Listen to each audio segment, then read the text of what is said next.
Hey everyone, buckle up, because today we're diving deep into some seriously cool learning techniques, accelerated learning, to be exact. Definitely cool. And we're not just theorizing, we're actually going off of a real hypnosis session. It's pretty wild. It is. So it's an audio hypnosis session by Dr. Laura DiGiorgio, all about accelerated learning, and she gets into some pretty mind-blowing stuff. Yeah. Like manipulating timelines and merging energy fields. Sounds like science fiction, right? It does, kind of, but that's what we're going to break down today, see how it works, and pull out some actionable techniques that you can use. Absolutely, because there is real science behind this. Awesome. So where do we even start with all this? Well, Dr. DiGiorgio really emphasizes starting with deep relaxation. Okay, makes sense, like creating that perfect mental space. Exactly. It's like prepping the canvas before you paint. I like that. So how does she guide people into that relaxed state? She uses a few different techniques. Oh. One is called the 3-breath technique. You focus on your breath and visualize a point in front of you. Oh, I've heard of that. Yeah, it's simple but powerful. So it's all about shifting that attention inward, getting that calm mind. And she also uses progressive muscle relaxation. Oh, yeah, where you tense and release different muscle groups. Yes, starting with the eyelids. Interesting. She's big on feeling that relaxation spread through your body, which really makes a difference. And how does that work? Well, she guides you to notice the feeling in your eyelids and then imagine that feeling spreading to your face and then your neck and shoulders all the way down to your toes. Kind of like a wave of calmness washing over you. Exactly. And she has you count down from 100, saying deeper relaxed after each number. Ooh, I like that. It's like a mantra, really guides you deeper. It's got that rhythm to it. It does. I could see that working. You can try it out later, see how you feel. I think I will. It can be really effective. So we've got that relaxation foundation, but how do you keep accessing that state, especially right before you want to learn something new? Great question. That's where anchoring comes in. Yeah, Dr. DiGiorgio talks about connecting that super relaxed state with a simple physical gesture. Okay, so what does that look like? So imagine you're feeling deeply relaxed. Okay, While you're in that state, you squeeze your thumb and forefinger together. gotcha. Later on, when you're about to study or learn something, you just do that gesture again, and boom, it brings you back to that calm and focused state. That's so cool, like a shortcut to that mental learning oasis. It really is. That's awesome. So we got relaxation down. That's the foundation. What's the next step in this accelerated learning process? Well, Dr. DiGiorgio is a huge proponent of learning with intent. Okay, what does that even mean? So before you even open a book or start listening to a lecture, ask yourself, what do you want to get out of this material? What's your goal? Oh, I see. So it's about actively directing your mind. Exactly. When you set a clear intention, you're basically telling your subconscious mind what to focus on, what information to absorb. So it's not just blindly taking in information, it's about being selective. It is. It's like searching for something specific online instead of just randomly browsing. Makes sense. It's like studying for an exam versus reading for pleasure. Precisely. You're way more focused when you have that clear goal in mind. So we've got relaxation and intention. 2 key pillars of accelerated learning.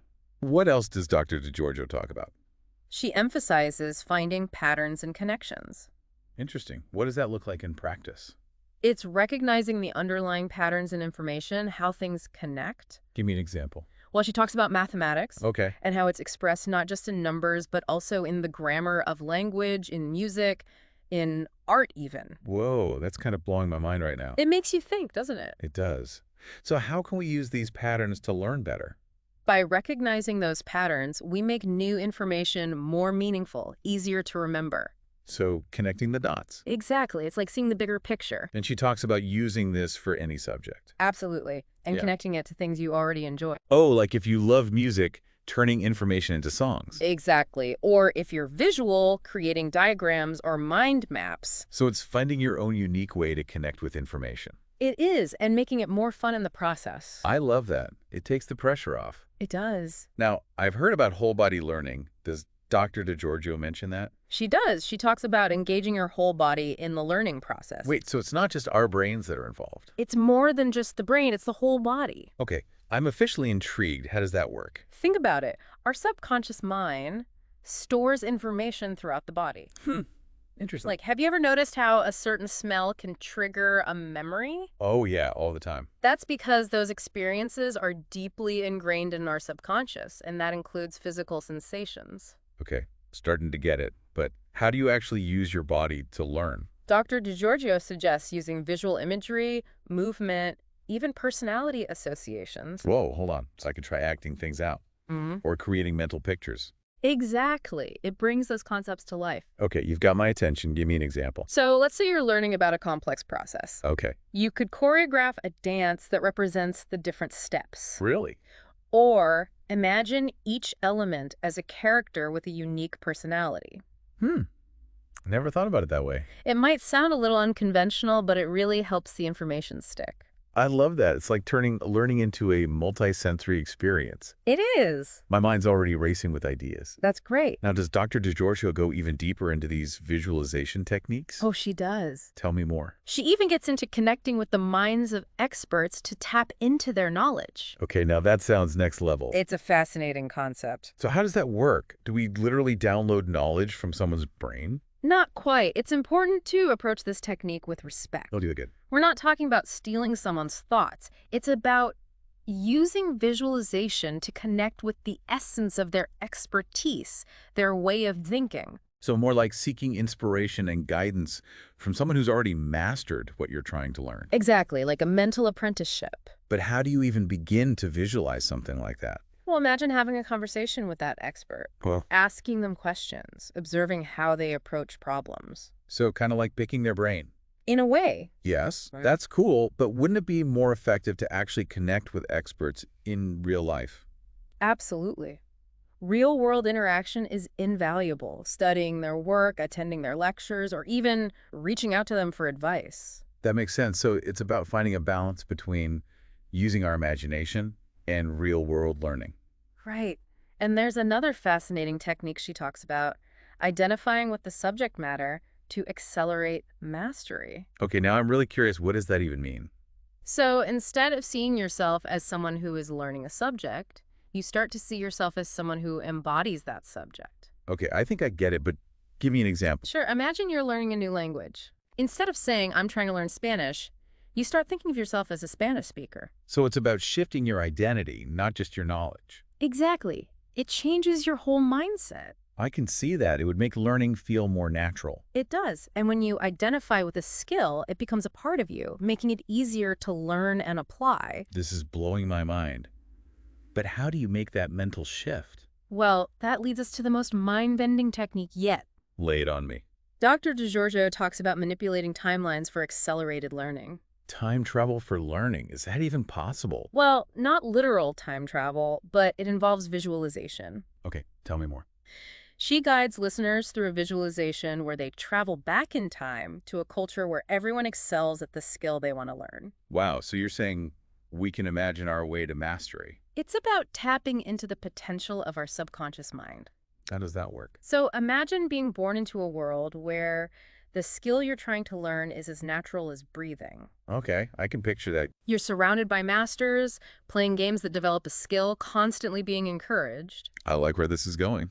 The idea is that by vividly imagining this world, you create a blueprint for your subconscious to follow. So it's like giving your brain a taste of what it feels like to be a master. Exactly. And that can inspire you to put in the work in real life. So it's not about skipping the work, but more about boosting your motivation and belief. Right. Visualization is powerful, but it's not magic. You still have to put in the effort.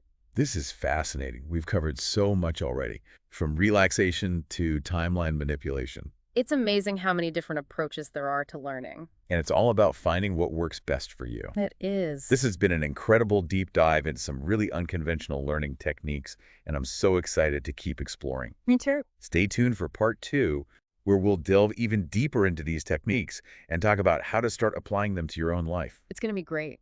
I can't wait. All right, so we're back, and we're in the thick of it, talking about all these amazing accelerated learning techniques, really fascinating stuff. It is fascinating. But we have to remember to keep it real, right? Absolutely. These techniques can be powerful, but they're not magic. Exactly. You still have to put in the work. No shortcuts to becoming an expert overnight. Definitely not. So how do we actually apply all of this stuff to our lives? Yeah, there's so many different things we talked about. Relaxation, intention setting, finding patterns, whole body learning, even manipulating timelines. Where do we even begin?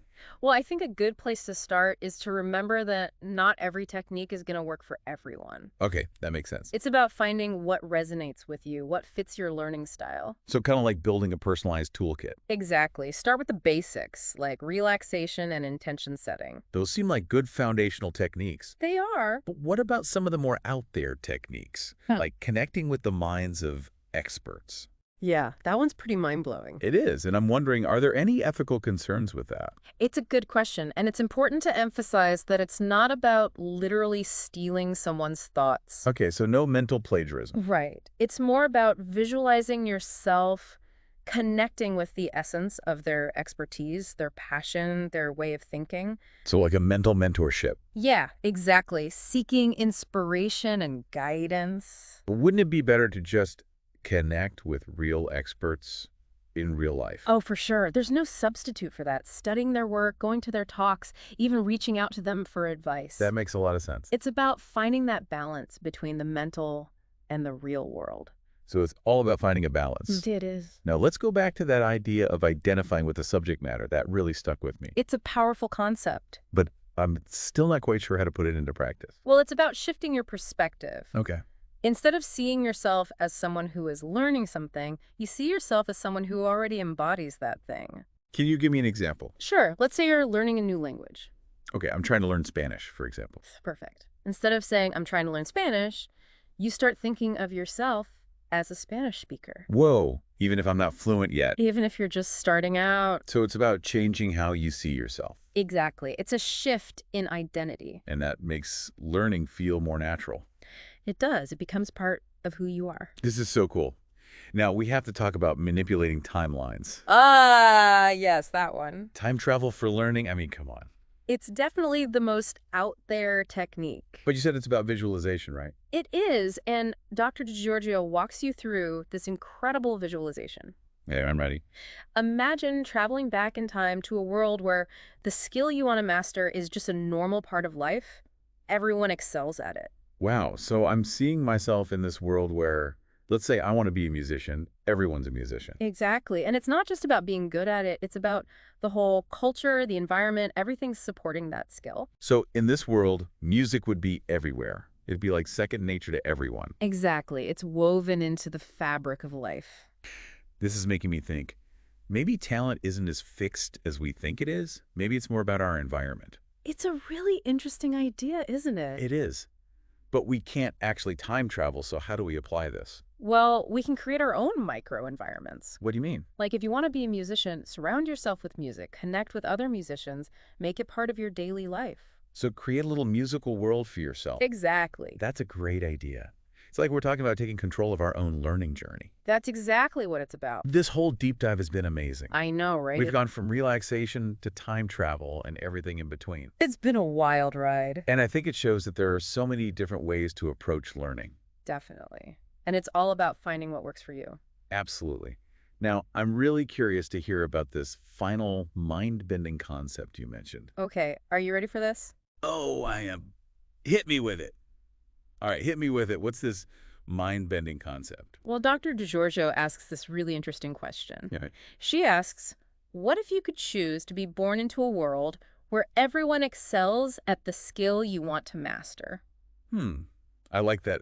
What would that world even look like? That's the challenge, right? Yeah. It's about imagining a whole culture that supports that skill. So let's say I want to be a musician. Okay, It's not just about me magically knowing how to play an instrument. right. It's about everyone understanding and appreciating music. Exactly. It's about music being everywhere, woven into everyday life. That's so cool. So if I wanted to be a writer, everyone would be a writer. In a way, yeah. And stories would be valued, shared, celebrated. It makes you think, how much of what we call talent is really just about the environment we grow up in? It really does challenge our assumptions, doesn't it? It does. But we can't choose the world we're born into, can we? No, but we can create our own microenvironments. What do you mean? We can surround ourselves with things that support our goals. So, like, if I want to be a musician, I should listen to music all the time, go to concerts, hang out with other musicians. Exactly. You're creating a musical ecosystem for yourself. That's a really cool way to think about it. So it's not just about learning specific techniques. It's about shaping our environment to support our learning. It is. It's about being proactive. This whole deep dive has really opened my eyes to how much control we have over our own learning. Me too. It's been an amazing exploration. We've talked about relaxation, intention setting, visualization, even time travel. It's mind-blowing. And while some of these techniques might seem a little unusual, They definitely are. they all highlight the power of our minds and the incredible potential we all have. I think that's a great takeaway. It is, and I hope listeners feel inspired to experiment to find what works for them. Absolutely. Because at the end of the day, learning should be a joyful experience. It should be, and when we tap into that joy, we can achieve amazing things. Well said. This has been an incredible deep dive, and I want to thank you for sharing your insights and expertise. It's been my pleasure, truly. And to everyone listening, thank you for joining us on this journey into the world of accelerated learning. We hope you've learned something new and exciting, and we can't wait to see what you achieve. Keep learning, keep exploring, and keep pushing the boundaries of what you think is possible. Until next time, happy learning, everyone.